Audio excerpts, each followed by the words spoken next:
Seperti yang kita ketahui, Jepang melakukan beberapa penyerangan terhadap Amerika Serikat karena menurut mereka, Amerika Serikat itu sebagai penghalang dalam usaha mereka untuk memperluas wilayahnya. Pada bulan Januari dan Februari 1942, Jepang mulai mendarat di beberapa kota Indonesia, di antaranya Tarakan, Balikpapan, Ambon, Kendari, dan Pontianak. Tentara Jepang memasuki Batavia pada tanggal 5 Maret 1942. Selanjutnya, pada tanggal 8 Maret 1942, Belanda menyerah tanpa syarat kepada Jepang di Kalijati, Subang, Jawa Barat. Pihak Belanda diwakili oleh Letnan Jenderal Ter Purtens, sedangkan dari pihak Jepang diwakili oleh Letjen Imamura. Perjanjian ini disaksikan oleh Gubernur Hindia Belanda, yaitu Tjarda van Stekelenburg Stachauer. Tujuan pasukan Jepang menguasai Indonesia adalah menjadikan Indonesia sebagai daerah penyuplai bahan mentah dan bahan bakar bagi kepentingan industri Jepang. Yang kedua, menjadikan Indonesia sebagai tempat pemasaran hasil industri Jepang karena jumlah penduduk Indonesia sangat banyak. Dan yang ketiga, menjadikan Indonesia sebagai tempat untuk mendapatkan tenaga buruh yang banyak dengan upah yang relatif murah. Kedatangan Jepang di Indonesia. Yang pertama adalah awal kedatangan Jepang ke Indonesia. Seperti yang kita ketahui, Jepang melakukan beberapa penyerangan terhadap Amerika Serikat karena menurut mereka, Amerika Serikat itu sebagai penghalang dalam usaha mereka untuk memperluas wilayahnya. Pada bulan Januari dan Februari 1942, Jepang mulai mendarat di beberapa kota Indonesia, di antaranya Tarakan, Balikpapan, Ambon, Kendari, dan Pontianak. Tentara Jepang memasuki Batavia pada tanggal 5 Maret 1942. Selanjutnya, pada tanggal 8 Maret 1942, Belanda menyerah tanpa syarat kepada Jepang di Kalijati, Subang, Jawa Barat. Pihak Belanda diwakili oleh Letnan Jenderal Ter Purtens, sedangkan dari pihak Jepang diwakili oleh Letjen Imamura.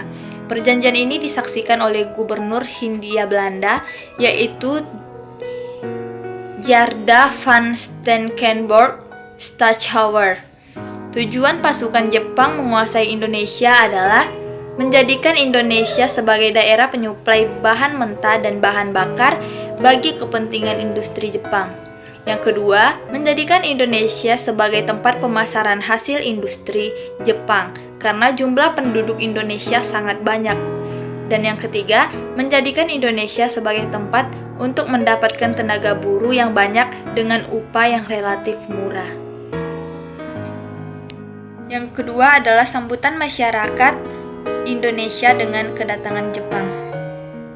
Pada awal masuknya Jepang ke Indonesia, mereka sangat disanjung dan menganggap Jepang sebagai saudara tua yang dipandang dapat membebaskan bangsa Indonesia dari kekuasaan Belanda.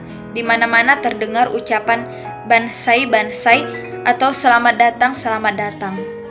Hal ini bisa dilihat dari sikap tokoh-tokoh nasionalis seperti Soekarno, Muhammad Hatta yang bersedia melakukan kerjasama dengan pihak Jepang.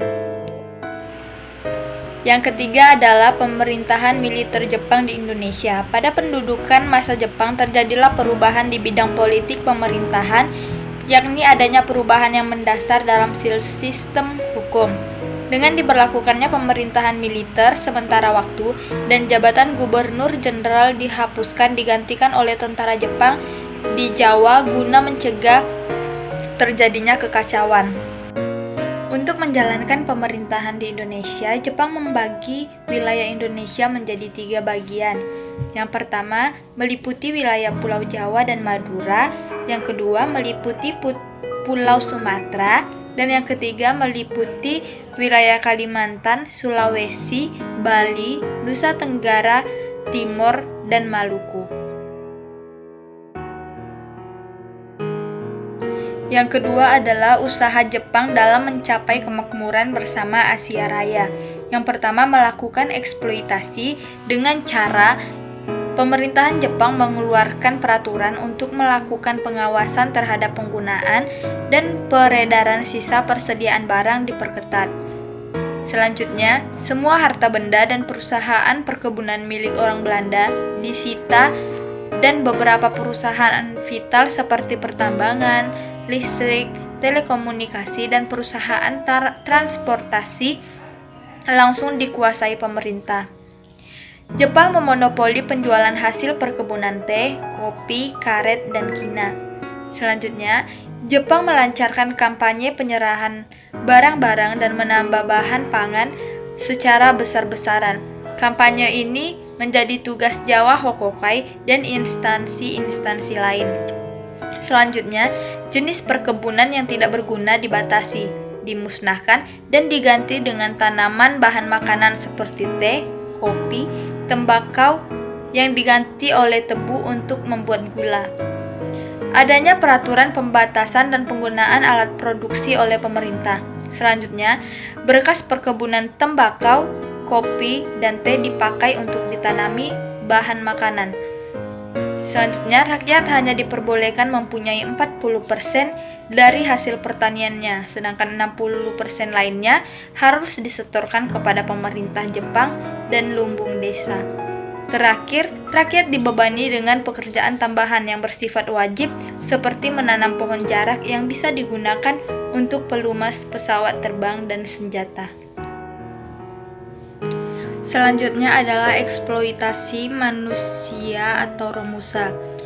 Hal ini dibelatari oleh besarnya kebutuhan Jepang akan tenaga kerja untuk membangun pertahanannya seperti gua, gudang bawah tanah, lapangan udara darurat.